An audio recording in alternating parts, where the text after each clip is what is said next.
ਪਰਨ ਨਾ ਸਾਕਉ ਤੂ ਠਾਕੁਰ ਊਚ ਭਗਵਾਨਾ।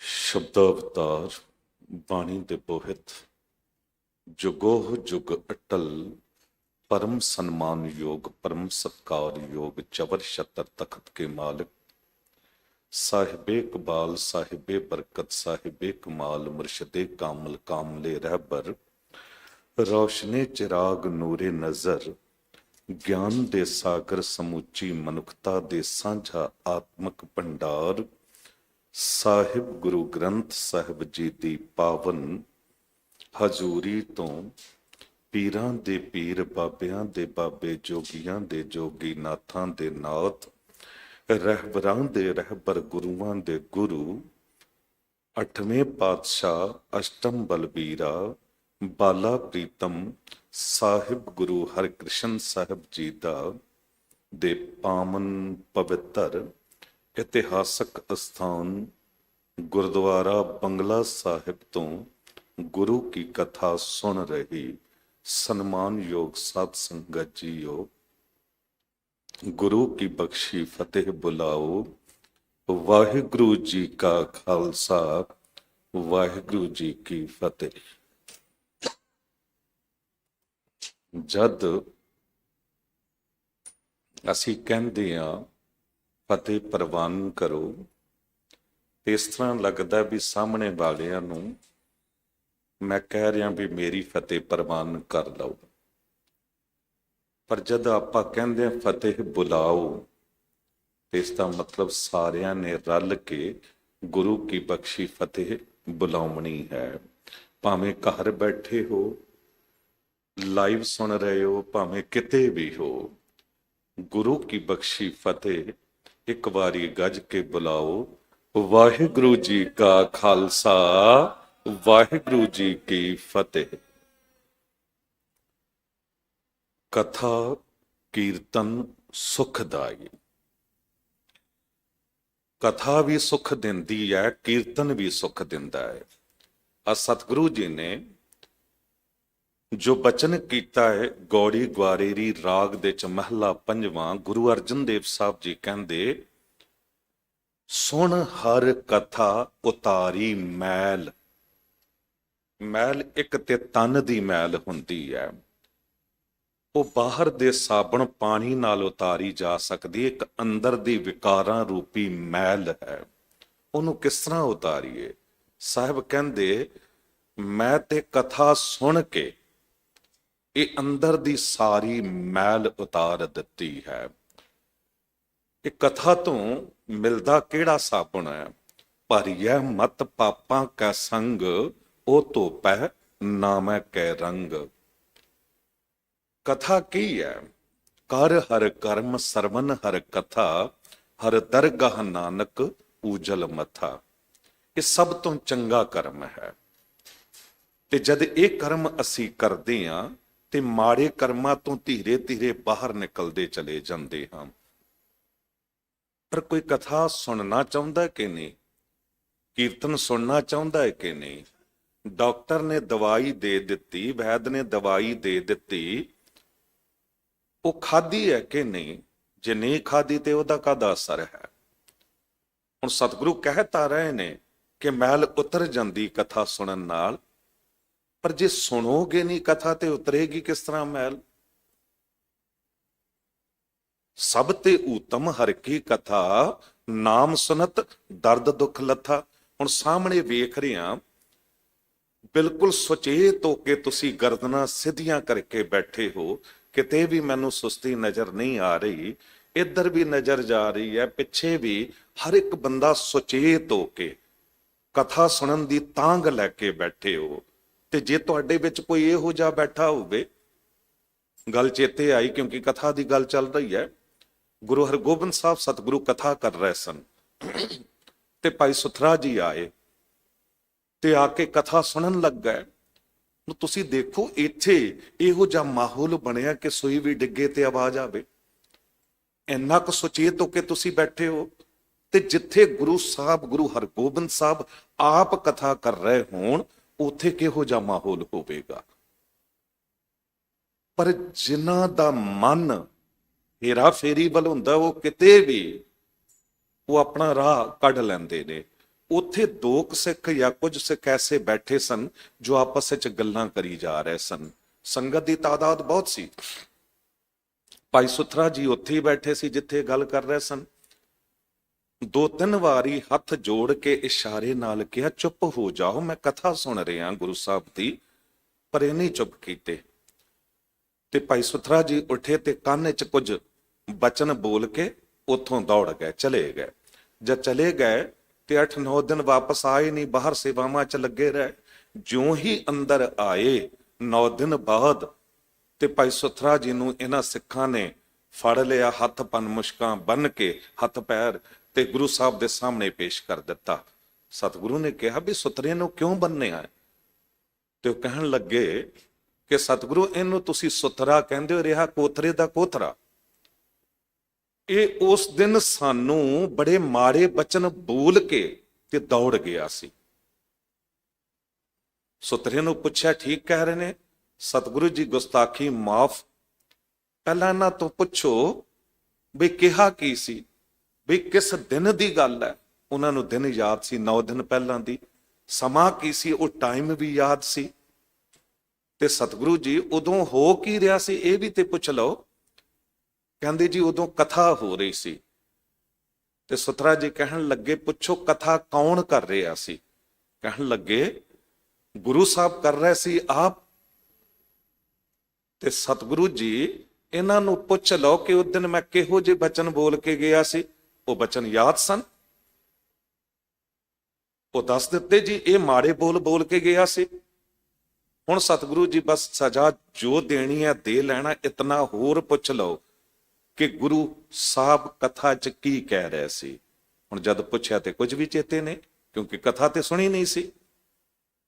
ਸੁਥਰਾ ਜੀ ਨੇ ਕਿਹਾ, ਸਾਰੇ ਮੇਰੇ ਪੈਰਾਂ ਉੱਤੇ, ਚਰਨਾਂ ਉੱਤੇ ਮੱਥਾ ਟੇਕੋ। ਸਿੱਖ ਭੜਕ ਗਏ, ਕਹਿਣ ਲੱਗੇ, ਦੇਖੋ ਜੀ ਸਤਿਗੁਰੂ, ਤੁਹਾਡੇ ਸਾਹਮਣੇ ਗੁਸਤਾਖੀ ਕਰ ਰਿਹਾ। ਸੁਥਰਾ ਜੀ ਨੇ ਕਿਹਾ, ਸਤਿਗੁਰੂ, ਸੱਚ ਗੱਲ ਇਹ ਹੈ ਕਿ ਤੁਹਾਡੇ ਸਿੱਖ ਨਹੀਂ ਹਨ, ਇਹ ਮੇਰੇ ਸਿੱਖ ਹਨ। ਕਿਉਂਕਿ ਤੁਹਾਡੀ ਕਹੀ ਹੋਈ ਗੱਲ ਤੇ ਇਹਨਾਂ ਨੇ ਸੁਣੀ ਨਹੀਂ। ਮੇਰੇ ਕਹੇ ਹੋਏ ਮਾੜੇ ਬੋਲ ਇਹਨਾਂ ਨੂੰ ਅੱਜ ਤੱਕ ਚੇਤੇ ਨੇ, ਦਿਨ ਚੇਤੇ ਹੈ, ਟਾਈਮ ਚੇਤੇ ਹੈ, ਹਰ ਗੱਲ ਯਾਦ ਹੈ, ਤੇ ਤੁਹਾਡੀ ਕੋਈ ਗੱਲ ਹੀ ਯਾਦ ਨਹੀਂ ਹੈ। ਸਤਿਗੁਰੂ ਜੀ ਨੇ ਉਦੋਂ ਉਹਨਾਂ ਸਿੱਖਾਂ ਨੂੰ ਤਾੜਨਾ ਕੀਤੀ ਕਿ ਸੁਥਰਾ ਜੀ ਨੇ ਤੁਹਾਨੂੰ ਸਬਕ ਸਿਖਾਉਣਾ ਸੀ। ਅੱਗੇ ਤੋਂ ਜਦ ਵੀ ਗੁਰੂ ਦਰਬਾਰ 'ਚ ਬੈਠੋ, ਕਦੀ ਗੱਲ ਨਹੀਂ ਕਰਨੀ। ਰਹਿਤਨਾਮਾ ਵੀ ਕਹਿੰਦਾ ਨਾ, ਸਤਸੰਗ ਜਾ ਕਰ ਚਿੱਤ ਡੁਲਾਵੈ, ਹਰ ਜਸ ਸੁਨਤੇ ਬਾਤ ਚਲਾਵੈ, ਸੋ ਤਨ ਖਾਈ ਮੂਲ ਕਹਾਵੈ। ਜੇ ਤੁਸੀਂ ਕੋਈ ਵੀ ਗੱਲ ਕਰਦੇ ਹੋ, ਤੁਸੀਂ ਕਈਆਂ ਦਾ ਚਿੱਤ ਭੰਗ ਕਰਦੇ ਹੋ, ਤੁਸੀਂ ਗੁਰੂ ਤੋਂ ਉਹਨਾਂ ਦੀ ਸੁਰਤ ਤੋੜਦੇ ਹੋ, ਤੇ ਤੋੜਨਾ ਸਭ ਤੋਂ ਵੱਡਾ ਪਾਪ ਹੈ ਤੇ ਜੋੜਨਾ ਸਭ ਤੋਂ ਵੱਡਾ ਪੁੰਨ ਹੈ। ਜੇ ਤੁਸੀਂ ਗੱਲਾਂ ਰਿਪੀਟ ਕਰ ਕਰਕੇ ਦੁਹਰਾ ਕੇ ਵੀ ਕਥਾ ਦਾ ਟਾਈਮ ਖਰਾਬ ਕਰੋਗੇ, ਤੇ ਸੋਚੋ ਕਿ ਤੁਸੀਂ ਬਹੁਤ ਕੁਝ ਕਿਸੇ ਦਾ, ਜੋ ਗੁਰੂ ਦੀ ਗੱਲ ਨੂੰ ਹੋਰ ਪਾਸੇ ਸੁਣਨ ਦਾ ਟਾਈਮ ਜਿਹੜਾ ਹੈ ਉਹ ਗਵਾ ਰਹੇ ਹੋ। ਹਮੇਸ਼ਾ ਗੁਰੂ ਦਰਬਾਰ 'ਚ ਬੈਠੋ, ਆਪਣੀ ਗੱਲ ਕਦੀ ਵੀ ਨਹੀਂ ਕਰਨੀ, ਕਥਾ ਸੁਣਨੀ ਹੈ। ਤੇ ਜਦ ਕਥਾ ਸੁਣਨੀ ਹੈ ਤੇ ਹੋਵੇਗਾ ਕਿ ਸੁਣ ਹਰ ਕਥਾ ਉਤਾਰੀ ਮੈਲ, ਅੰਦਰੋਂ ਮੈਲ ਉਤਰੇਗੀ। ਕਿਉਂਕਿ ਗੁਰੂ ਕੋਲੋਂ ਬਰਕਤ ਹੈ। ਹੋਵੈ ਸਿਫਤ ਖਸਮ ਦੀ, ਨੂਰ ਅਰਸ਼ੋਂ ਕੁਰਸੋਂ ਚੱਟੀ ਹੈ। ਨਾਲ ਨਾਲ ਸਮਝ ਲੈਣਾ, ਹੁਣ ਤੁਹਾਡੇ ਸੀਸ ਉੱਤੇ ਕੀ ਵਰਸ ਰਿਹਾ, ਕੀ ਝਟਿਆ ਜਾ ਰਿਹਾ। ਝਿਮ ਝਿਮ ਵਰਸੈ ਅੰਮ੍ਰਿਤ ਧਾਰਾ, ਮਨ ਪੀਵੈ ਸੁਨ ਸ਼ਬਦ ਵਿਸਿਆ ਵਿਚਾਰਾ। ਇਹ ਅੰਮ੍ਰਿਤ ਵਰਸ ਰਿਹਾ ਜੋ ਸੱਤਾ ਜੀ ਬਲਵੰਡ ਜੀ ਨੇ ਗੁਰੂ ਅੰਗਦ ਦੇਵ ਸਾਹਿਬ ਜੀ ਬਾਰੇ ਬਚਨ ਕਿਹਾ, ਹੋਵੈ ਸਿਫਤ ਖਸਮ ਦੀ, ਨੂਰ ਅਰਸ਼ੋਂ ਕੁਰਸੋਂ ਚੱਟੀ ਹੈ।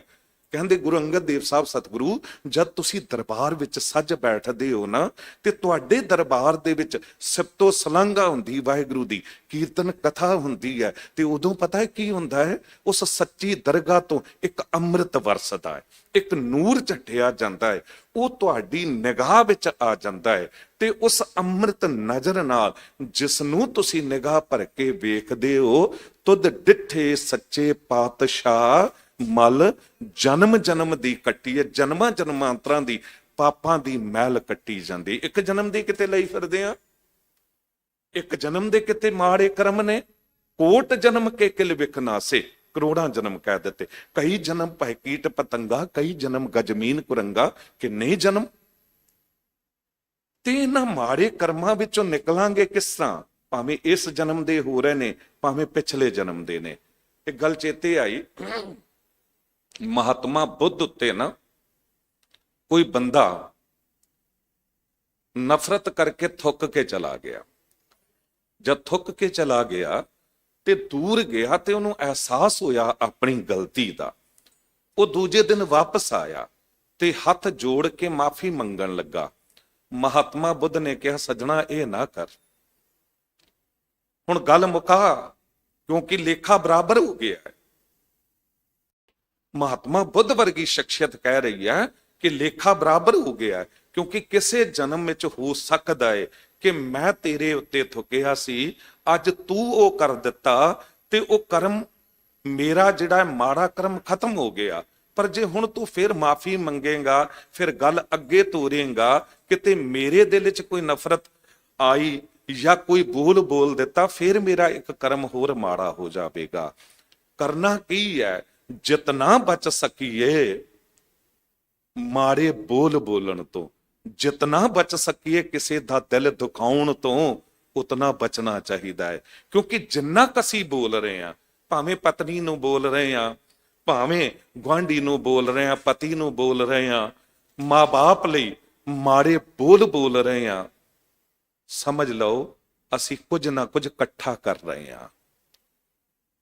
ਸਿਆਣਿਆਂ ਨੇ ਐਵੇਂ ਨਹੀਂ ਕਹਿ ਦਿੱਤਾ, ਪਹਿਲਾਂ ਤੋਲੋ ਫਿਰ ਬੋਲੋ, ਬੋਲਣ ਲੱਗਿਆ ਸੋਚੋ, ਇਤਨੀ ਮਿਠਾਸ ਲੈ ਆਓ ਆਪਣੀ ਆਵਾਜ਼ ਦੇ ਵਿੱਚ, ਆਪਣੇ ਬੋਲਾਂ ਦੇ ਵਿੱਚ, ਕਿ ਤੁਹਾਡੀ ਰਸਨਾ ਉੱਤੇ ਪ੍ਰਭੂ ਆ ਜਾਵੇ।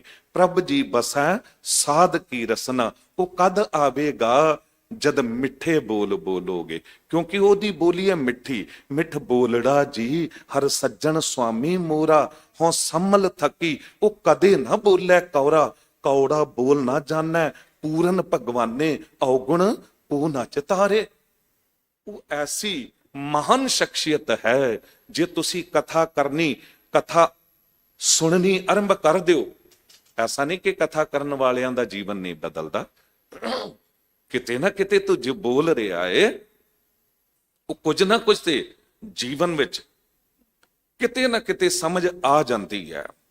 ਕਿਤੇ ਨਾ ਕਿਤੇ ਬਾਣੇ ਦੀ ਲਾਜ ਰੱਖਣੀ ਪੈਂਦੀ ਹੈ।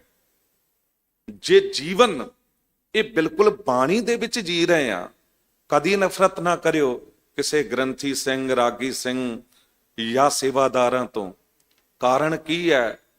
ਸਤਿਗੁਰੂ ਨੇ ਕਿਹਾ ਨਾ ਕਿ ਇਹ ਤੇ ਦਰਿਆ ਏ, ਇਹ ਸਮੁੰਦਰ ਹੈ ਬਾਣੀ ਦਾ, ਜਿਹੜਾ ਹਰ ਵੇਲੇ ਇਹਦੇ 'ਚ ਰਹਿ ਰਿਹਾ, ਸੁਣ ਰਿਹਾ ਏ। ਬੇਸ਼ੱਕ ਮਨ ਭਟਕ ਵੀ ਜਾਂਦਾ ਹੋਵੇਗਾ, ਕਿਤੇ ਹੋਰ ਵੀ ਚਲਾ ਜਾਂਦਾ ਹੋਵੇਗਾ, ਪਰ ਜੇ ਤੁਸੀਂ ਰੋਜ਼ ਹੀ ਉਸ ਸਰੋਵਰ ਦੇ ਵਿੱਚ ਭਾਵੇਂ ਮਨ ਕਰਕੇ ਨਹਾਓ ਜਾਂ ਘਰ ਦੇ ਬਾਥਰੂਮ ਵਿੱਚ ਤੁਸੀਂ ਪਾਣੀ ਨਾਲ ਨਹਾ ਰਹੇ ਹੋ, ਭਾਵੇਂ ਮਨ ਨਾਲ ਨਹਾਓ, ਭਾਵੇਂ ਤੁਹਾਡਾ ਮਨ ਨਾ ਹੋਵੇ ਉੱਥੇ, ਫਿਰ ਵੀ ਮੈਲ ਤਾਂ ਉਤਰੇਗੀ ਨਾ ਸਰੀਰ ਦੀ।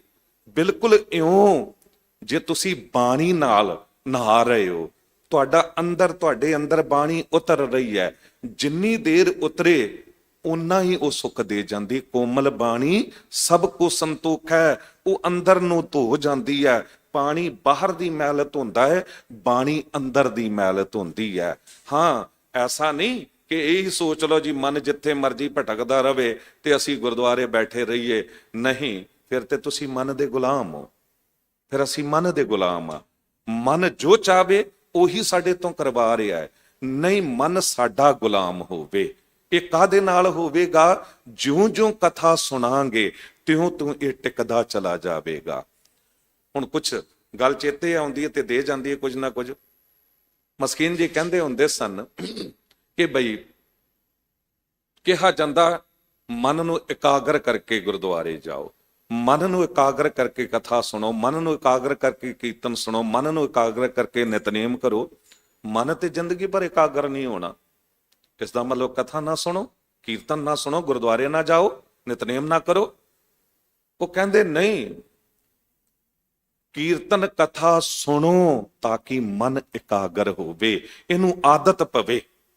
ਬੱਚਾ ਪੜਨ ਜਾਂਦਾ ਹੈ, ਛੋਟਾ ਬੱਚਾ ਜਿਸਨੇ ਪਹਿਲੀ ਵਾਰੀ ਸਕੂਲ ਜਾਣਾ ਸ਼ੁਰੂ ਕੀਤਾ, ਉਹਦਾ ਮਨ ਕਿਤੇ ਟਿਕਦਾ ਪੜ੍ਹਾਈ ਵਿੱਚ? ਪਰ ਜਿਉਂ-ਜਿਉਂ ਉਹਦੇ ਨਾਲ ਯਤਨ ਕੀਤੇ ਜਾਂਦੇ ਨੇ, ਕਲਾਸ ਟੀਚਰ, ਪ੍ਰਿੰਸੀਪਲ, ਘਰ ਦੇ ਜੀ, ਮਾਂ-ਬਾਪ ਜਦ ਲੱਗਦੇ ਨੇ, ਇੱਕ ਦਿਨ ਆ ਜਾਂਦਾ ਕਿ ਬੱਚੇ ਦਾ ਮਨ ਟਿਕਣਾ ਆਰੰਭ ਹੋ ਜਾਂਦਾ ਹੈ। ਸਾਹਿਬ ਅੱਜ ਕੀ ਕਹਿ ਰਹੇ ਨੇ? ਕਹਿੰਦੇ ਸੁਣ ਹਰ ਕਥਾ ਉਤਾਰੀ ਮੈਲ। ਤੇ ਅਗਲੀ ਗੱਲ ਕੀ ਹੋਵੇਗੀ? ਮੈਲ ਤੇ ਉਤਰ ਗਈ। ਅਗਲੀ ਗੱਲ ਕੀ ਹੈ? ਸਾਹਿਬ ਕਹਿੰਦੇ ਮਹਾ ਪੁਨੀਤ ਭਏ ਸੁਖ ਸੈਲ। ਕਥਾ ਸੁਣ ਰਹੇ ਹੋ, ਮਿਲਦਾ ਕੀ ਹੈ ਕਥਾ ਨਾਲ? ਇੱਕ ਤੇ ਪੁਨੀਤ ਸ਼ਬਦ ਹੁੰਦਾ ਹੈ। ਪੁਨੀਤ ਦਾ ਅਰਥ ਪਵਿੱਤਰ। ਇੱਕ ਮਹਾ ਪੁਨੀਤ, ਬਹੁਤ ਜ਼ਿਆਦਾ ਪਵਿੱਤਰ, ਲੇਸ਼ ਮਾਤਰ ਵੀ ਵਿਕਾਰ ਨਾ ਰਹਿ ਜਾਣਾ, ਮਨ ਦੇ ਚ ਮੈਲ ਨਾ ਰਹਿ ਜਾਣਾ। ਇੱਕ ਦਿਨ ਨਾਲ ਤੇ ਨਹੀਂ ਹੋਵੇਗਾ। ਇਹ ਤੇ ਕਥਾ ਰੋਜ਼ ਸੁਣਨੀ ਪਏਗੀ। ਤੇ ਕਹਿੰਦੇ ਭਏ ਸੁਖ ਸੈਲ। ਸੁਖ ਸੈਲ ਦਾ ਅਰਥ ਹੈ ਬਹੁਤ ਵੱਡੇ ਸੁੱਖ, ਸੁੱਖਾਂ ਦਾ ਪਹਾੜ ਮਿਲ ਜਾਂਦਾ ਹੈ, ਸੁੱਖਾਂ ਦਾ ਪਹਾੜ ਮਿਲ ਜਾਂਦਾ ਹੈ।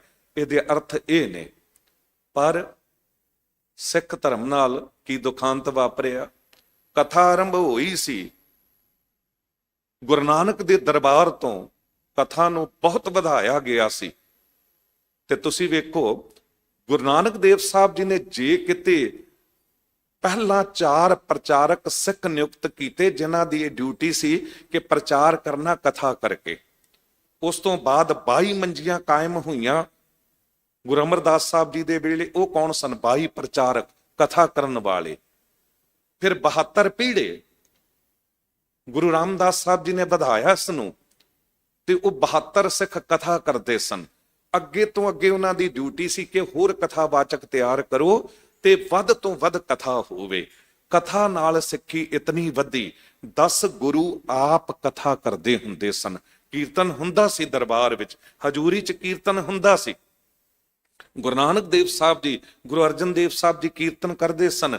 ਗੁਰੂ ਰਾਮਦਾਸ ਸਾਹਿਬ ਜੀ ਨੇ ਰਾਗਾਂ ਚ ਬਾਣੀ ਉਚਾਰਨ ਕੀਤੀ ਹੈ। ਗੁਰੂ ਸਮਰੱਥ ਹੈ, ਸਤਿਗੁਰੂ ਸਭ ਕੁਝ ਕਰ ਸਕਦੇ ਨੇ। ਕੀਰਤਨ ਕਰਦੇ ਸਨ, ਪਰ ਅਕਸਰ ਜੇ ਕਿਸੇ ਦਿਨ ਕੀਰਤਨ ਨਾ ਵੀ ਕਰਨ, ਗੁਰੂ ਕੇ ਕੀਰਤਨੀਏ ਕੀਰਤਨ ਕਰ ਲੈਣ, ਸੱਤਾ ਜੀ, ਬਲਵੰਡ ਜੀ ਜਾਂ ਹੋਰ, ਪਰ ਕਥਾ ਰੋਜ਼ ਗੁਰੂ ਕਰਦੇ ਸਨ। ਤੇ ਸਿੱਖੀ ਇਤਨੀ ਵਧੀ। ਤੁਸੀਂ ਥੋੜਾ ਪਿੱਛੇ ਚਲੇ ਜਾਓ, ਕੋਈ 25-30 ਸਾਲ 40 ਸਾਲ ਪਹਿਲਾਂ ਹਰ ਸਿੰਘ ਸਭਾ ਗੁਰਦੁਆਰੇ ਦੇ ਵਿੱਚ ਰਾਤ ਨੂੰ ਕਥਾ ਹੁੰਦੀ ਸੀ। ਪਿੰਡਾਂ ਦੇ ਵਿੱਚ ਜੇ ਗੁਰੂ ਨਾਨਕ ਦੇਵ ਸਾਹਿਬ ਜੀ ਦਾ ਗੁਰਪੁਰਬ ਆ ਰਿਹਾ ਹੈ ਤੇ ਜਨਮ ਸਾਖੀ ਦੀ ਕਥਾ ਮਹੀਨਾ ਪਹਿਲਾਂ ਆਰੰਭ ਹੋ ਜਾਂਦੀ ਸੀ। ਕਥਾ ਨਾਲ ਇੱਕ ਤਬਦੀਲੀ ਆਉਂਦੀ ਹੈ। ਪਰ ਸਹਿਜੇ ਸਹਿਜੇ ਅਸੀਂ ਕਥਾ ਛੱਡਦੇ ਚਲੇ ਗਏ। ਹਿੰਦੂ ਭਰਾਵਾਂ ਨੇ, ਵਧਾਈ ਦੇ ਪਾਤਰ ਨੇ ਉਹ, ਹਿੰਦੂ ਭਰਾਵਾਂ ਨੇ, ਨਿਰੰਕਾਰੀਆਂ ਨੇ, ਰਾਧਾ ਸਵਾਮੀਆਂ ਨੇ, ਹੋਰਾਂ ਨੇ ਕਥਾ ਨੂੰ ਅਪਣਾ ਲਿਆ। ਉਹਨਾਂ ਦੇ ਉੱਥੇ ਵੱਧ ਤੋਂ ਵੱਧ ਕਥਾ ਹੋਣ ਲੱਗ ਗਈ। ਸਾਡੀ ਬਾਣੀ ਨੂੰ ਵੀ ਉਹ ਵਿਚਾਰਨ ਲੱਗਾ, ਉੱਥੇ ਕਥਾ ਕਰਨ ਲੱਗਾ। ਦੇਖੋ ਦੁਨੀਆ ਉਧਰ ਦੌੜਨੀ ਆਰੰਭ ਹੋ ਗਈ। ਇਹ ਤੇ ਸਾਡਾ ਸੌਦਾ ਬੜਾ ਸੱਚਾ ਹੈ। ਜੋ ਸਿੱਖ ਪੰਥ ਜਿਹੜਾ ਹੈ ਇਹ ਕਦੀ ਮੁੱਕ ਨਹੀਂ ਸਕਦਾ। ਪਰ ਸਹਿਜੇ ਸਹਿਜੇ ਸਾਡੀ ਹਾਲਤ ਪਤਾ ਕੀ ਹੈ? ਅਸੀਂ ਇਤਨੇ ਸੈਲਫਿਸ਼, ਮਤਲਬੀ ਹੁੰਦੇ ਜਾ ਰਹੇ ਹਾਂ। ਜਿਸ ਤਰ੍ਹਾਂ ਅਸੀਂ ਹੀ ਬੀੜਾ ਚੱਕ ਲਿਆ ਇਸ ਗੱਲ ਦਾ ਕਿ ਜੀ ਜਨਸੰਖਿਆ ਸਿੱਖਾਂ ਨੇ ਨਹੀਂ ਵਧਾਉਣੀ, ਬਾਕੀ ਵਧਾਉਂਦੇ ਰਹਿਣ। ਘਰ ਦੇ ਵਿੱਚ ਕਰੋੜਾਂ ਦੇ ਮਾਲਕ ਹੁੰਦਿਆਂ ਹੋਇਆਂ, ਕਈ ਤੇ ਅਰਬਾਂ ਦੇ ਮਾਲਕ ਹੁੰਦਿਆਂ ਹੋਇਆਂ, ਬੱਚਾ ਇੱਕ ਜਾਂ ਬੱਚੇ 2, ਜੇ 2 ਬੇਟੀਆਂ ਨੇ ਠੀਕ ਹੈ ਜੀ, ਨਹੀਂ ਚਾਹੀਦਾ ਪੁੱਤਰ, ਕਿਉਂਕਿ ਸਾਡੇ ਤੋਂ ਪਾਲੇ ਨਹੀਂ ਜਾਣੇ ਬੱਚੇ। ਇੱਕ ਮੈਂ ਕਿਤਨੇ ਪਰਿਵਾਰ ਵੇਖ ਰਿਹਾ ਜਿਹੜੇ ਕਹਿੰਦੇ ਜੀ ਜਾਇਦਾਦਾਂ ਦੇ ਝਗੜੇ ਪੈ ਜਾਂਦੇ ਨੇ, ਇੱਕੋ ਪੁੱਤਰ ਹੈ ਇੱਕੋ ਹੀ ਠੀਕ। ਵਾਹਿਗੁਰੂ 100 ਸਾਲ ਉਮਰ ਬਖਸ਼ੇ ਤੁਹਾਡੇ ਪੁੱਤਰ ਨੂੰ, ਪਰ ਕੋਈ ਭਾਣਾ ਵਰਤ ਗਿਆ, ਕੋਈ ਐਕਸੀਡੈਂਟ, ਕੋਈ ਹੋਰ ਗੱਲ, ਤੇ ਤੁਸੀਂ ਤੇ ਬਿਲਕੁਲ ਇਕੱਲੇ ਰਹਿ ਜਾਓਗੇ। ਜੇ ਸਤਿਗੁਰੂ ਗੁਰੂ ਗੋਬਿੰਦ ਸਿੰਘ ਸਾਹਿਬ ਜੀ ਦੇ 4 ਪੁੱਤਰ ਸਨ, ਜੇ ਗੁਰੂ ਹਰਗੋਬਿੰਦ ਸਾਹਿਬ ਸਤਿਗੁਰੂ ਜੀ ਦੇ 5 ਪੁੱਤਰ ਸਨ, ਤੇ ਹਰ ਇੱਕ ਬੱਚਾ ਆਪਣੀ ਕਿਸਮਤ ਲੈ ਕੇ ਆਉਂਦਾ ਹੈ। ਅਸੀਂ ਤੇ ਮਾਈਨੋਰਿਟੀ ਵਿੱਚੋਂ ਵੀ ਮਾਈਨੋਰਿਟੀ ਹੁੰਦੇ ਚਲੇ ਜਾ ਰਹੇ ਹਾਂ। ਸਾਨੂੰ ਚਾਹੀਦਾ ਹੈ ਕਿ ਕੁਝ ਨਾ ਕੁਝ ਪੰਥ ਲਈ ਵੀ ਸੋਚੀਏ, ਤੇ ਜੇ 2-4 ਭਰਾ ਹੋਣਗੇ, ਭੈਣਾਂ ਹੋਣਗੀਆਂ, ਇੱਕ ਦੂਜੇ ਦੀ ਬਾਹਾਂ ਬਣਨਗੀਆਂ, ਇੱਕ ਦੂਜੇ ਨਾਲ ਔਖੇ ਵੇਲੇ ਖੜੇ ਹੋਣਗੇ, ਤੁਹਾਡੇ ਦਿੱਤੇ ਸੰਸਕਾਰਾਂ ਦੇ ਵਿੱਚ ਕਿਤੇ ਘਾਟ ਹੈ, ਨਹੀਂ ਤੇ ਬੱਚੇ ਕਿਉਂ ਲੜਨਗੇ? ਤੁਹਾਡੇ ਦਿੱਤੇ ਸੰਸਕਾਰਾਂ ਦੇ ਵਿੱਚ ਕਿਤੇ ਨਾ ਕਿਤੇ। ਤੇ ਜੇ ਕਿਤੇ ਕੋਈ ਹੋ ਵੀ ਗਿਆ ਇਹੋ ਜਿਹਾ, ਤਾਂ ਵੀ ਕੀ, ਹਰ ਇੱਕ ਬੱਚਾ ਤੇ ਐਸਾ ਨਹੀਂ ਹੋਣਾ। ਖੈਰਦਾਸ ਜੋ ਅਰਜ਼ ਕਰਨੀ ਚਾਹ ਰਿਹਾ ਏ ਕਿ ਅਸੀਂ ਕਥਾ ਨੂੰ ਛੱਡਦੇ ਚਲੇ ਗਏ, ਅਸੀਂ ਧੀਰੇ ਧੀਰੇ ਇਤਨੇ ਸੈਲਫਿਸ਼ ਮਤਲਬੀ ਹੁੰਦੇ ਚਲੇ ਗਏ। ਅੱਜ 35-35 ਸਾਲ ਦਾ ਬੱਚਾ, 32-32 ਸਾਲ ਦਾ ਬੱਚਾ ਪੜ੍ਹਾਈ ਕਰ ਰਿਹਾ ਹੈ, ਪਰ ਵਿਆਹ ਨਹੀਂ ਕਰ ਰਿਹਾ। ਹਾਲੇ ਹੋਰ ਪੜ੍ਹਨਾ ਹੈ, ਹਾਲੇ ਹੋਰ ਪੜ੍ਹਨਾ ਹੈ, ਤੇ ਫਿਰ ਕੀ ਹੋਵੇਗਾ? ਉਸ ਤੋਂ ਬਾਅਦ ਤੁਸੀਂ ਕੀ ਬੱਚੇ ਦੀ ਆਸ ਕਰੋਗੇ? ਨਹੀਂ ਜੀ, ਪਹਿਲਾਂ ਸੈਟਲ ਹੋ ਜਾਈਏ। ਕਾਨੂੰਨ ਨੇ ਐਵੇਂ ਥੋੜਾ 18 ਸਾਲ ਤੇ 21 ਸਾਲ ਬੜਾ ਸੋਚ ਕੇ ਕਿਸੇ ਨੇ ਕਾਨੂੰਨ ਬਣਾਏ ਹੋਣਗੇ, ਕਿਉਂਕਿ ਉਦੋਂ ਭਰ ਜਵਾਨੀ ਹੁੰਦੀ ਹੈ। ਸਮਾਜ ਨੂੰ ਜਗਾਉਣ ਲਈ ਕੋਈ ਗੱਲ ਕਰਨੀ ਪੈਂਦੀ ਹੈ। ਇਹ ਅਫਗਾਨਿਸਤਾਨ, ਕਾਬਲ ਦੀ ਸੰਗਤ ਹੈ ਨਾ, ਸਿੱਖ ਸੰਗਤ, ਉਹਨਾਂ 'ਚ ਬਹੁਤ ਛੇਤੀ ਵਿਆਹ ਕਰ ਦਿੱਤੇ ਜਾਂਦੇ ਨੇ। ਬੇਟੀ 19 ਸਾਲ 20 ਸਾਲ ਦੀ ਹੋਈ, ਬੱਚਾ 21 ਸਾਲ 22 ਸਾਲ ਦਾ ਹੋਇਆ, ਵਿਆਹ ਕਰ ਦਿੱਤਾ। ਉਹ ਲੌਜਿਕ ਬੜਾ ਕਮਾਲ ਦਾ ਦਿੰਦੇ ਨੇ, ਕਹਿੰਦੇ ਬੱਚਿਆਂ ਨੇ ਹਾਲੇ ਗ੍ਰੈਜੂਏਸ਼ਨ ਕੀਤੀ ਹੁੰਦੀ ਹੈ, ਅਗਲੀ ਪੜ੍ਹਾਈ ਕਰਨੀ ਹੈ, ਤੇ ਸ਼ਾਦੀ ਤੋਂ ਬਾਅਦ ਨਾਲ ਨਾਲ ਕਰ ਸਕਦੇ ਨੇ। ਕਿਉਂ? ਜਵਾਨ ਨੇ ਦੋਨੋਂ। ਕੋਈ ਬਿਜ਼ਨਸ ਕਰਨਾ ਚਾਹੁੰਦੇ ਨੇ, ਕੁਝ ਹੋਰ ਕਰਨਾ ਚਾਹੁੰਦੇ ਨੇ, ਜਵਾਨ ਨੇ, ਕਰ ਲੈਣਗੇ। ਤੇ ਜੇ ਸ਼ਾਦੀ ਛੇਤੀ ਹੋਈ ਹੈ, ਵਿਆਹ ਜਲਦੀ ਹੋਇਆ ਹੈ, ਤੇ ਬੱਚੇ ਵੀ ਜਲਦੀ ਹੋ ਜਾਣਗੇ। ਤੇ ਜਦ ਜਲਦੀ ਹੋ ਜਾਣਗੇ, ਛੇਤੀ ਹੋ ਜਾਣਗੇ, ਤੁਸੀਂ ਹਾਲੇ 40 ਸਾਲ ਦੇ ਬੱਚੇ ਤੁਹਾਡੇ ਨਾਲ ਜਵਾਨ ਹੋ ਗਏ, ਤੁਸੀਂ ਵੀ ਜਵਾਨ ਹੋ, ਹਾਲੇ ਤੰਦਰੁਸਤ ਹੋ। ਬੱਚਿਆਂ ਨੂੰ ਤੁਸੀਂ ਆਪਣੀ ਜ਼ਿੰਦਗੀ ਆਰਾਮ ਨਾਲ ਫਿਰ ਜੀ ਸਕਦੇ ਹੋ।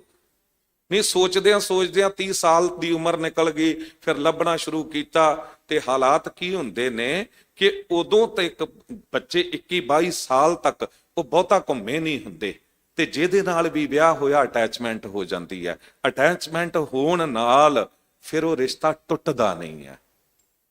ਅੱਜ ਜਿਤਨੇ ਡਾਈਵੋਰਸ ਹੋ ਰਹੇ ਨੇ, ਕਾਰਨ ਇਹ ਹੈ ਕਿ 6 ਜਗ੍ਹਾ ਬੱਚਾ ਘੁੰਮ ਲਿਆ, 6 ਜਗ੍ਹਾ ਬੇਟੀ ਘੁੰਮ ਲਈ, ਕਈ ਦੋਸਤਾਂ ਨਾਲ, ਮਿੱਤਰਾਂ ਨਾਲ, ਸਹੇਲੀਆਂ ਨਾਲ, ਬੇਸ਼ੱਕ ਗਲਤ ਨਾ ਹੋਣ, ਪਰ ਕਿਤੇ ਨਾ ਕਿਤੇ ਤੇ ਉਹ ਫਿਰ ਜਿੱਥੇ ਕੋਈ ਲੜਕਾ ਦੇਖਦੀਆਂ ਨੇ ਜਾਂ ਲੜਕੀ ਦੇਖਦੇ ਨੇ, ਉਹਨਾਂ ਵਿੱਚ ਉਹ ਗੁਣ ਲੱਭਣਾ ਚਾਹੁੰਦੇ ਨੇ ਜੋ ਉਹਨਾਂ ਵਿੱਚ ਸੀ।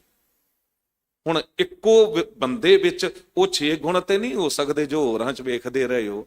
ਇਹ ਤੇ ਹਕੀਕਤ ਹੈ, ਸੱਚਾਈ ਹੈ। ਵਿਆਹ ਜੀਵਨ ਨੂੰ ਜੀਣਾ, ਜੀਵਨ ਜਾਚ ਸਿੱਖਣੀ ਹੈ, ਤੇ ਤੁਹਾਨੂੰ ਕਥਾ ਸੁਣਨੀ ਪਏਗੀ। ਕਥਾ ਦੇ ਵਿੱਚ, 12 ਮਾਹ ਦੀ ਕਥਾ ਦੇ ਵਿੱਚ ਤੁਸੀਂ ਦੇਖੋ, ਪਤੀ ਪਤਨੀ ਆਪਣੇ ਆਪ ਨੂੰ ਪਤਨੀ ਦੇ ਰੂਪ ਵਿੱਚ ਰੱਖ ਕੇ ਗੁਰੂ ਅਰਜਨ ਦੇਵ ਸਾਹਿਬ ਜੀ ਨੇ ਤੇ ਪਤੀ ਵਾਹਿਗੁਰੂ ਨੂੰ ਸੰਬੋਧਨ ਕਰਕੇ ਕਿਆ ਕਮਾਲ ਦੀ ਗੱਲਾਂ ਕਹੀਆਂ ਨੇ। ਜਿੱਥੇ ਗੁਰੂ ਅਰਜਨ ਦੇਵ ਸਾਹਿਬ ਜੀ ਜ਼ਿਕਰ ਕਰਦੇ ਨੇ, ਧਨ ਕਹਿ ਤੂੰ ਵਸ ਮੈਂ ਨਾਲੇ ਪਰ ਸੁਖਵਾਸੀ ਬਾਲ ਗੋਪਾਲੇ, ਤੁਝ ਹੀ ਬਿਨਾ ਹੋ ਕੇ ਤਿਹ ਨਾ ਲੇਖੇ, ਵਚਨ ਦੇ ਛੋੜ ਨਾ ਜਾਸਾਂ। ਇਹ ਤੁਹਾਨੂੰ ਕਥਾ ਸਮਝਾਉਂਦੀ ਹੈ ਕਿ ਪਤਨੀ ਪਤੀ ਨੂੰ ਕੀ ਕਹਿ ਰਹੀ ਹੈ। ਕਾਇਆ ਦੇਹੀ ਪਤਨੀ ਹੈ ਤੇ ਆਤਮਾ ਪਤੀ ਹੈ। ਇਹ ਤੁਹਾਨੂੰ ਕਥਾ ਤੋਂ ਸਮਝ ਆਉਂਦੀ ਹੈ। ਧਨ ਪਰ ਇਹ ਨਾ ਆਖੀਏ ਬਹਿਨ ਇਕੱਠੇ ਹੋਏ, ਏਕ ਜੋਤ ਦੋਏ ਮੂਰਤੀ ਧਨ ਪਰ ਕਹੀਆਂ ਸੋਏ। ਇਹ ਤੁਹਾਨੂੰ ਕਥਾ ਤੋਂ ਪਤਾ ਲੱਗਦਾ ਹੈ ਕਿ ਪਿਤਾ ਨੂੰ ਰੱਬ ਦੀ ਜਗ੍ਹਾ ਦਿੱਤੀ ਗਈ ਹੈ, ਤੁਲਨਾ ਕੀਤੀ ਗਈ ਹੈ।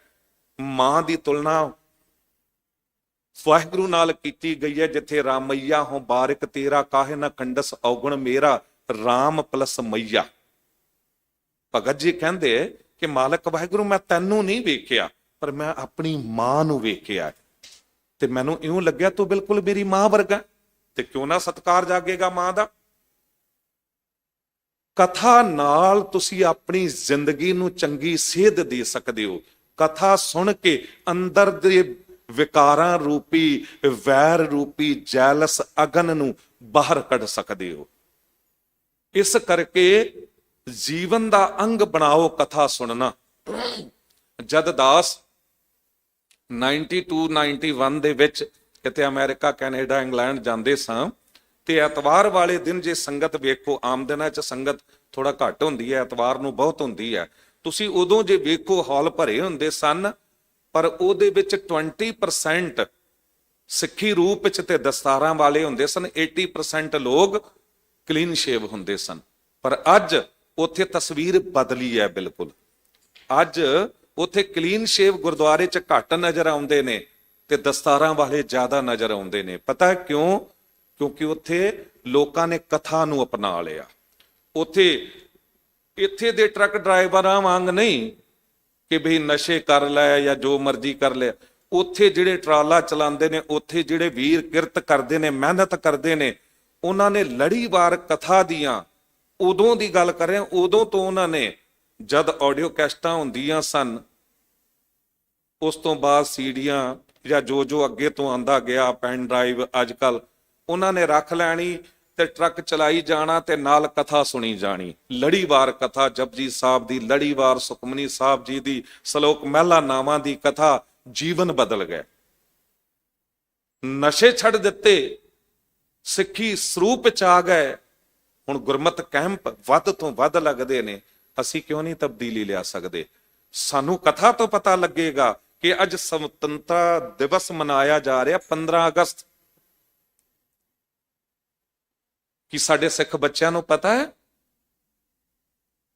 ਕਿ ਇਹ ਜੋ ਦੇਸ਼ ਦੀ ਸ਼ਾਨ ਤਿਰੰਗਾ ਬਣ ਅੱਜ ਲਹਿਰਾ ਰਿਹਾ, ਇਸ ਤਿਰੰਗੇ ਨੂੰ ਕਾਇਮ ਰੱਖਣ ਲਈ, ਇਸ ਆਜ਼ਾਦੀ ਨੂੰ ਲੈਣ ਲਈ ਤੇ ਕਾਇਮ ਰੱਖਣ ਲਈ ਜਿੰਨੀ ਸ਼ਹੀਦੀਆਂ ਹੋਈਆਂ ਨੇ, ਉਹਨਾਂ ਸ਼ਹੀਦੀਆਂ ਵਿੱਚੋਂ 90% ਤੋਂ ਵੱਧ ਸ਼ਹੀਦੀਆਂ ਸਿੱਖਾਂ ਦੀਆਂ ਨੇ।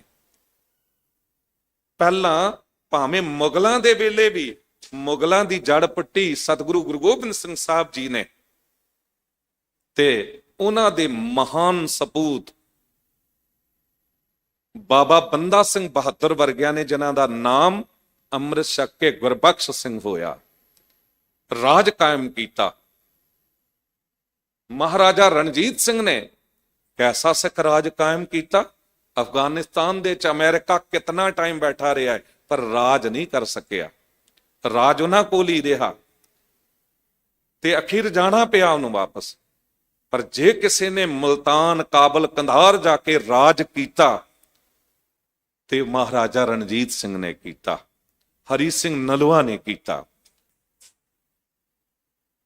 भारतवर्ष की आजादी में सिखों का योगदान, ये ट्रैक्ट दिल्ली से गुरुद्वारा प्रबंधक कमेटी छापदी है, कदी लैके पढ़ लेना।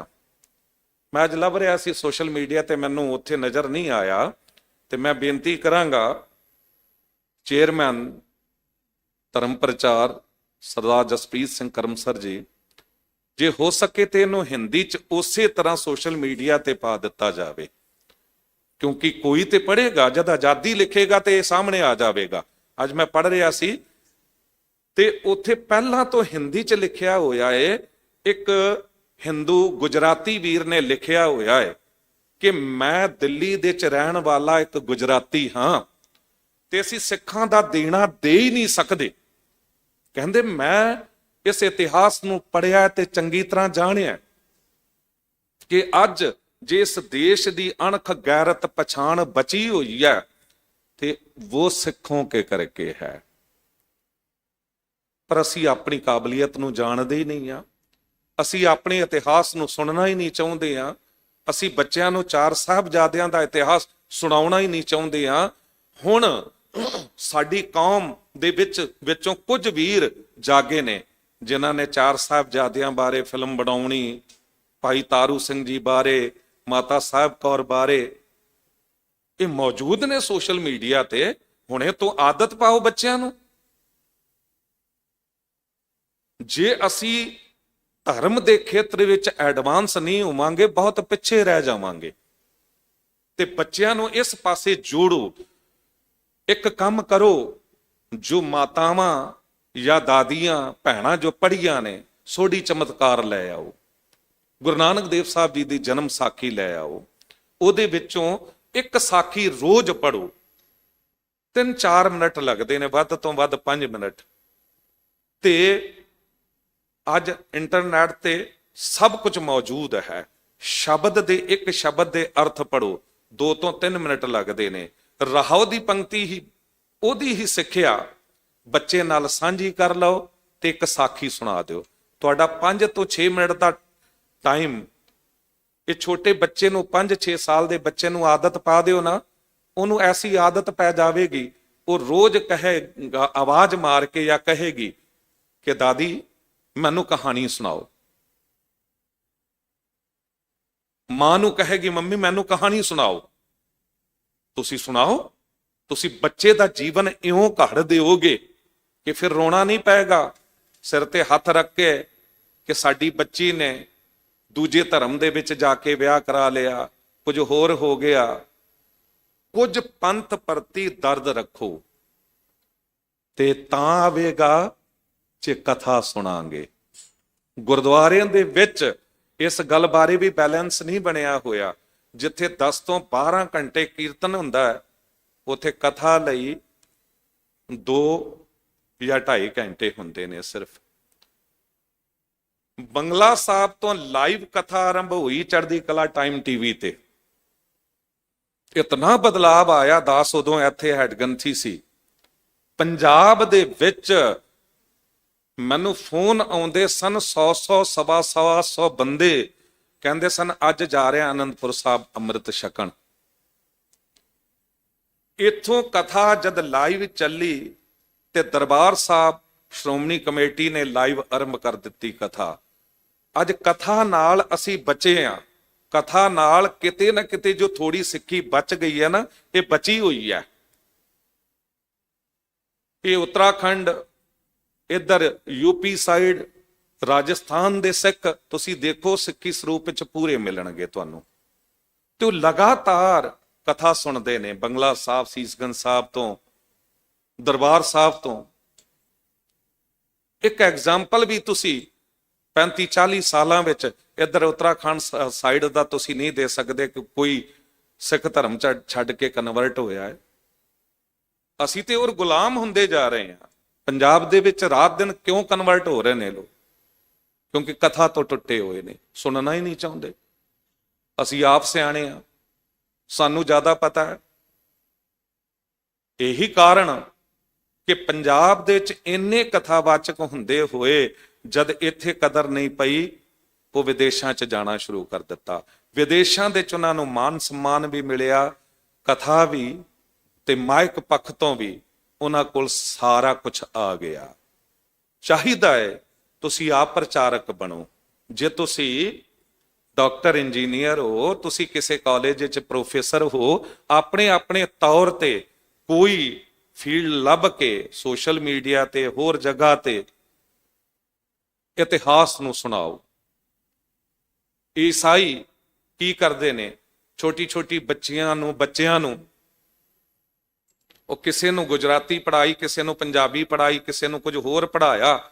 ਉਹਨਾਂ ਦੀ ਡਿਊਟੀ ਲਾ ਦਿੱਤੀ। ਵਿਦੇਸ਼ਾਂ ਦੇ ਵਿੱਚ ਗੁਜਰਾਤੀ ਤੇ ਪੰਜਾਬੀ ਬਹੁਤ ਨੇ। ਨਿਊਜ਼ੀਲੈਂਡ ਦਾਸ ਗਿਆ ਸੀ, ਦਰਵਾਜ਼ਾ ਖੜਕਾ ਕੇ ਅੰਗਰੇਜ਼ਾਂ ਦੀਆਂ ਬੇਟੀਆਂ ਆ ਕੇ ਬਾਈਬਲ ਬਾਰੇ ਦੱਸਦੀਆਂ ਨੇ। ਇੰਗਲੈਂਡ ਦੇ ਵਿੱਚ ਤੁਸੀਂ ਪਤਾ ਕਰ ਲਓ ਆਪਣੇ ਰਿਸ਼ਤੇਦਾਰਾਂ ਤੋਂ, ਹੁੰਦਾ ਹੈ ਕਿ ਨਹੀਂ। ਤੇ ਸਾਡੀ ਬੇਟੀਆਂ ਕਿੱਥੇ ਨੇ? ਸਿਰਫ ਫੋਨ ਹੀ ਰਹਿ ਗਿਆ ਹੈ, ਸਿਰਫ WhatsApp ਜਾਂ ਹੋਰ। ਫਿਰ ਨੈਗੇਟਿਵ ਚੀਜ਼ਾਂ ਵਾਇਰਲ ਕਰਨੀਆਂ। ਸਾਡੇ ਗੁਰਦੁਆਰੇ ਦੇ ਕਿਸੇ ਗ੍ਰੰਥੀ ਬਾਰੇ ਜਾਂ ਸਾਡੇ ਸਿੱਖ ਧਰਮ ਬਾਰੇ ਕੋਈ ਇਹੋ ਜਿਹੀ ਗੱਲ ਆ ਜਾਵੇ, ਬਸ ਡਿਊਟੀ ਲੱਗ ਗਈ। ਕਿਸੇ ਸਿੱਖ ਨੂੰ 100-150 ਬੰਦਿਆਂ ਨੇ ਫੜ ਕੇ ਤੇ ਮਾਰਨਾ ਸ਼ੁਰੂ ਕੀਤਾ। ਕਿਹੜੀ ਬਹਾਦਰੀ ਹੋ ਗਈ? 100-125 ਬੰਦੇ ਆ, 1000 ਬੰਦੇ ਇੱਕ ਨਾਲ ਮੁਕਾਬਲਾ ਕਰ ਰਹੇ ਨੇ, ਤਾਂ ਵੀ ਸਿੱਖ ਨਹੀਂ ਡਰਦਾ। ਪਰ ਕੀ ਤੁਹਾਨੂੰ ਉਹ ਵਾਇਰਲ ਕਰਨੀ ਚਾਹੀਦੀ ਹੈ? ਤੁਸੀਂ ਸੰਦੇਸ਼ ਕੀ ਦੇਣਾ ਚਾਹੁੰਦੇ ਹੋ ਦੂਜਿਆਂ ਨੂੰ? ਨਹੀਂ। ਜਿੱਥੇ ਵੀ ਸਿੱਖ ਧਰਮ ਦੀ ਵਧੀਆ ਗੱਲ ਹੋਵੇ ਉਹਨੂੰ ਵੱਧ ਤੋਂ ਵੱਧ ਵਾਇਰਲ ਕਰੋ, ਨਹੀਂ ਤੇ ਆਪਣੀ ਸਮਝ ਨਾਲ, ਥੋੜਾ ਸੋਚ ਨਾਲ ਕੰਮ ਲਓ।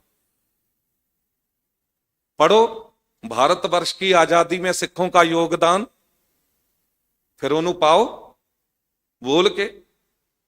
ਹਿੰਦੀ ਚ ਬੋਲੋ, ਇੰਗਲਿਸ਼ ਚ ਬੋਲੋ, ਹਰ ਲੈਂਗੁਏਜ ਜੋ ਤੁਹਾਨੂੰ ਆਉਂਦੀ ਹੈ।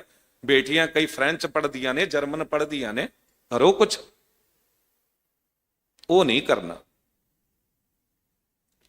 ਸਾਹਿਬ ਕਹਿ ਰਹੇ ਨੇ, ਸੁਣ ਹਰ ਕਥਾ ਉਤਾਰੀ ਮੈਲ, ਮਹਾ ਪੁਨੀਤ ਭਏ ਸੁਖ ਸੈਲ।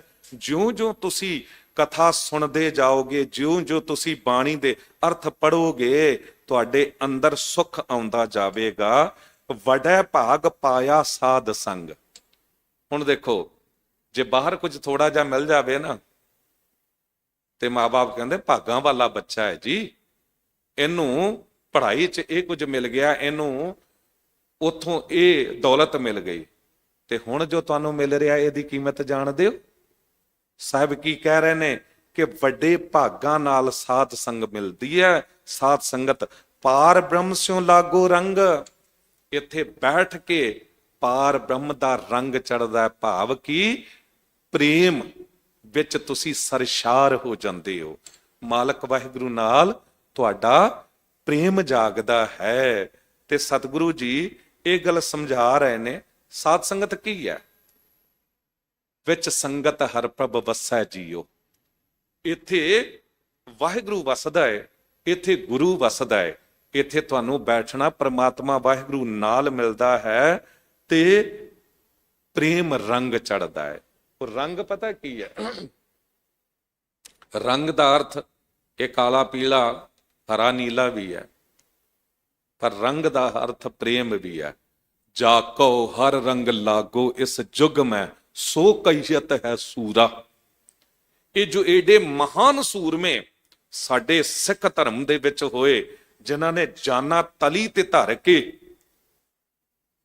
ਤੇ 30-30, 35-35 ਹਜ਼ਾਰ ਫੌਜ ਨਾਲ, ਕਿਤੇ 20 ਸਿੰਘ ਟੱਕਰ ਲੈ ਲੈਂਦੇ ਸਨ, ਕਿਤੇ 30 ਜਾਂ 40 ਸਿੰਘ ਟੱਕਰ ਲੈ ਲੈਂਦੇ ਸਨ, ਕਿ 10 ਲੱਖ ਫੌਜ ਨਾਲ 40 ਸਿੰਘਾਂ ਨੇ ਜੰਗ ਨਹੀਂ ਕੀਤੀ।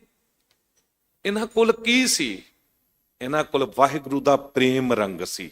ਜਾਕੋ ਹਰ ਰੰਗ ਲਾਗੋ ਇਸ ਜੁਗ ਮੈਂ, ਸੋ ਕਹੀਅਤ ਹੈ ਸੂਰਾ। ਆਤਮ ਜਿਣੈ ਸਗਲ ਵਸ ਤਾਂ ਕੈ, ਜਾਕਾ ਸਤਿਗੁਰ ਪੂਰਾ। ਤਾਂ ਸਿੱਖਾਂ ਨੇ ਇਹ ਆਜ਼ਾਦੀ ਦਿਵਾਈ।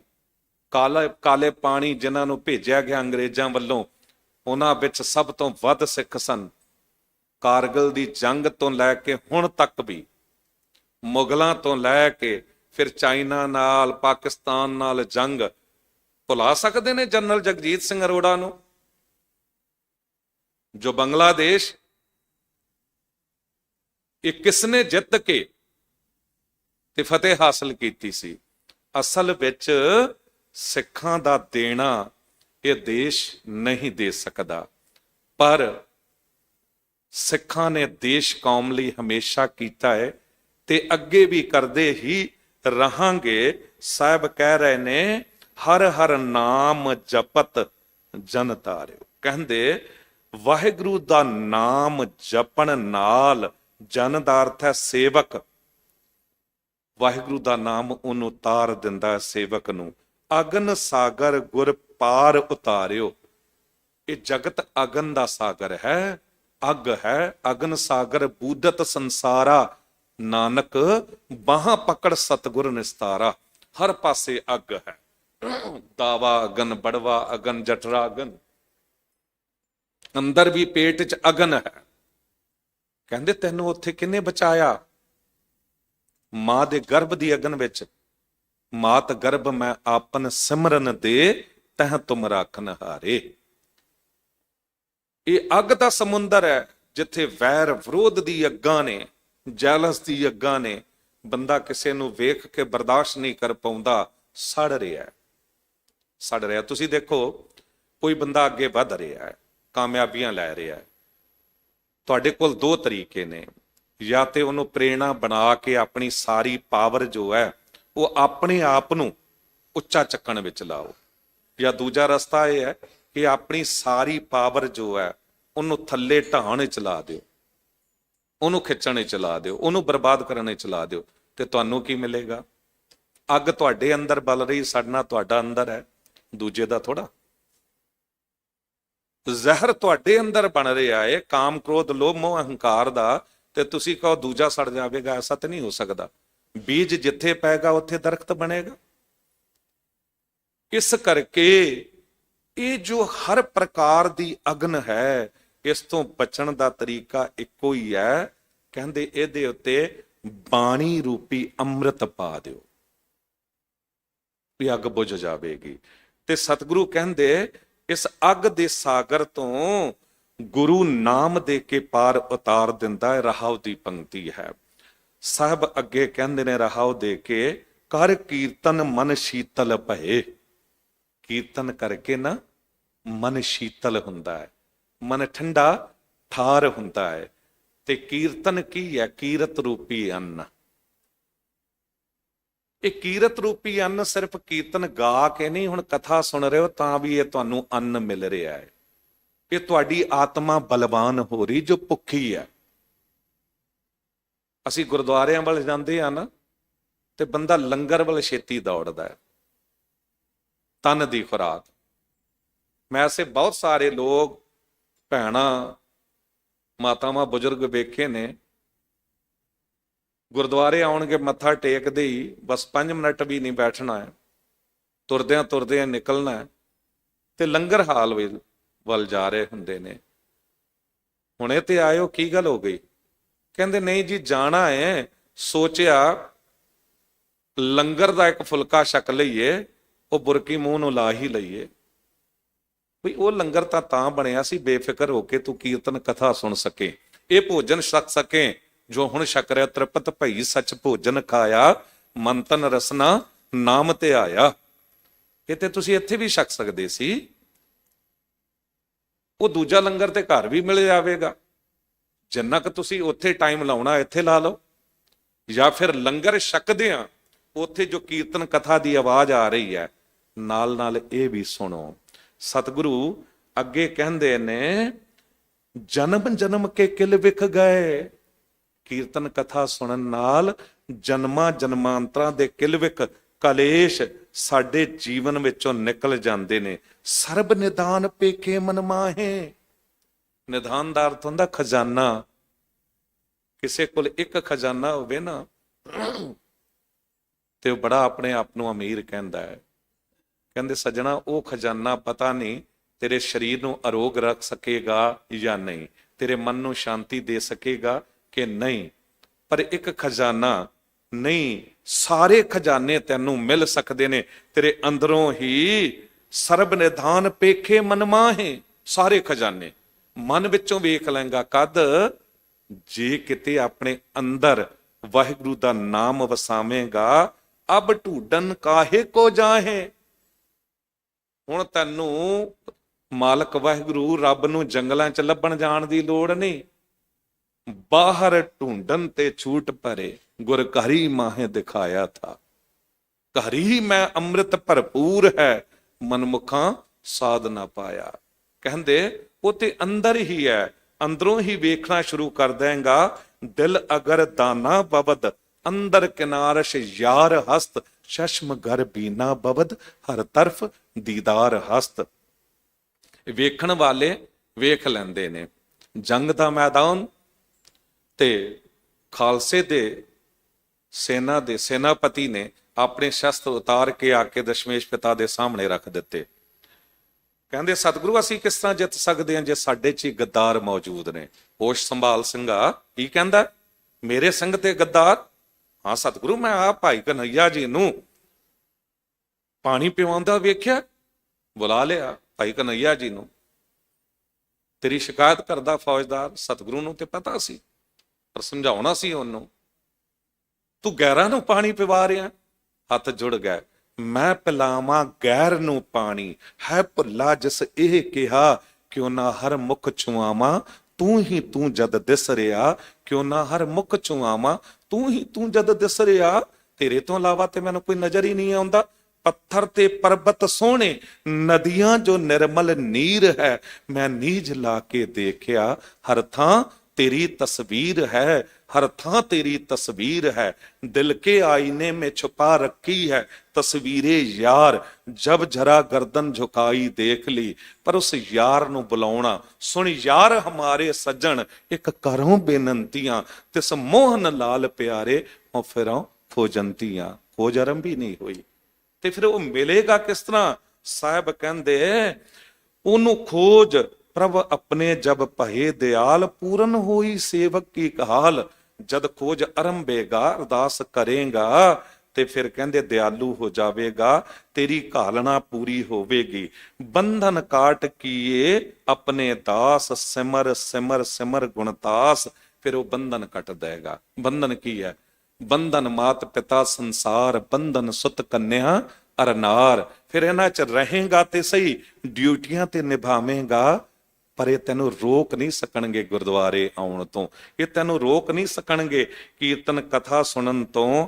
ਅਖੀਰ ਚ ਸਾਹਿਬ ਕਹਿੰਦੇ ਨੇ, ਏਕੋ ਮਨ ਏਕੋ ਸਭ ਠਾਂਏ, ਪੂਰਨ ਪੂਰ ਰਹਿਓ ਸਭ ਜਾਏ। ਕਹਿੰਦੇ ਇੱਕ ਮਨ ਜੇ ਹੋ ਜਾਵੇ ਨਾ, ਤੇ ਫਿਰ ਉਹ ਪਰਮਾਤਮਾ ਇੱਕ ਜੋ ਹੈ ਹਰ ਜਗ੍ਹਾ ਨਜ਼ਰ ਆਵੇਗਾ। ਉਹ ਪੂਰਾ ਹੈ ਤੇ ਹਰ ਜਗ੍ਹਾ ਮੌਜੂਦ ਹੈ। ਗੁਰਪੂਰੈ ਸਭ ਭਰਮ ਚੁਕਾਇਆ, ਹਰ ਸਿਮਰਤ ਨਾਨਕ ਸੁਖ ਪਾਇਆ। ਪੂਰੇ ਗੁਰੂ ਨੇ ਮੇਰੇ ਅੰਦਰੋਂ ਉਹ ਭਰਮ ਚੁਕਾ ਦਿੱਤਾ। ਭਾਵ ਕੀ ਭਟਕਣਾ ਕੱਢ ਦਿੱਤੀ। ਜੋ ਹੋਰ ਪਾਸੇ ਭਟਕ ਰਿਹਾ ਸਾਂ, ਤੇ ਮੈਂ ਵਾਹਿਗੁਰੂ ਜੀ ਦਾ ਸਿਮਰਨ ਕਰਕੇ, ਨਾਨਕ ਜੀ ਕਹਿੰਦੇ, ਅਸਲ ਸੁਖ ਪ੍ਰਾਪਤ ਕਰ ਲਿਆ ਹੈ। ਅਸਲ ਸੁਖ ਕੀ ਹੈ? ਆਨੰਦ ਜੋ ਕਦੀ ਟੁੱਟੇ ਭੱਜੇ ਨਾ। ਮੈਂ ਸੁਖੀ ਹੂੰ ਸੁਖ ਪਾਇਆ, ਗੁਰ ਅੰਤਰ ਸ਼ਬਦ ਵਸਾਇਆ। ਸ਼ਬਦ ਦੀ ਬਰਕਤ ਨਾਲ ਅੰਦਰ ਦਾ ਸੁਖ ਮਿਲਦਾ ਹੈ। ਅੱਜ ਜਰਾ ਮਹਿਸੂਸ ਕਰਿਓ, ਕਿਉਂਕਿ ਮੈਂ ਸਾਹਮਣੇ ਵੇਖ ਰਿਹਾ ਵੀ ਲਗਾਤਾਰ ਜੋ ਸੰਗਤ ਬੈਠੀ ਤੇ ਬੈਠੀ ਹੀ ਰਹੀ ਹੈ। ਅੱਜ ਜਦ ਘਰ ਵੱਲ ਤੁਰੋਗੇ, ਮਹਿਸੂਸ ਕਰਦੇ ਜਾਇਓ ਕਿ ਕੀ ਪ੍ਰਾਪਤ ਕੀਤਾ ਹੈ। ਇਹਨੂੰ ਚੇਤੇ ਰੱਖਿਓ, ਇਹਨੂੰ ਯਾਦ ਰੱਖਿਓ ਤੇ ਅੱਗੇ ਵੰਡਿਓ। ਵੰਡਣ ਨਾਲੇ ਵਧੇਗਾ ਘਟੇਗਾ ਨਹੀਂ। ਖਾਵੋ ਖਰਚੋ ਰਲ ਮਿਲ ਭਾਈ, ਤੋਟ ਨਾ ਆਵੈ ਵੱਧ ਦੋ ਜਾਈ। ਵੰਡਣਾ ਕੀ ਹੈ? ਅੱਗੇ ਸੁਣਾਉਣਾ ਜੋ ਸੁਣ ਕੇ ਜਾ ਰਹੇ ਹੋ, ਬੱਚਿਆਂ ਨੂੰ, ਮਿੱਤਰਾਂ ਨੂੰ, ਦੋਸਤਾਂ ਨੂੰ, ਸਹੇਲੀਆਂ ਨੂੰ। ਤੇ ਉਸ ਗੱਲ ਨੂੰ ਚੇਤੇ ਰੱਖੋ ਕਿ ਇੱਕ ਸਾਖੀ ਤੇ ਇੱਕ ਸਿੱਖਿਆ ਸ਼ਬਦ ਵਿੱਚੋਂ ਜ਼ਰੂਰ ਯਤਨ ਕਰੋ ਆਪਣੇ ਬੱਚਿਆਂ ਨਾਲ ਸਾਂਝੀ ਕਰਨੀ। ਬੇਅੰਤ ਹੋਈਆਂ ਭੁੱਲਾਂ ਬਖਸ਼ ਲੈਣਾ। ਦਿਓ ਅਸੀਸ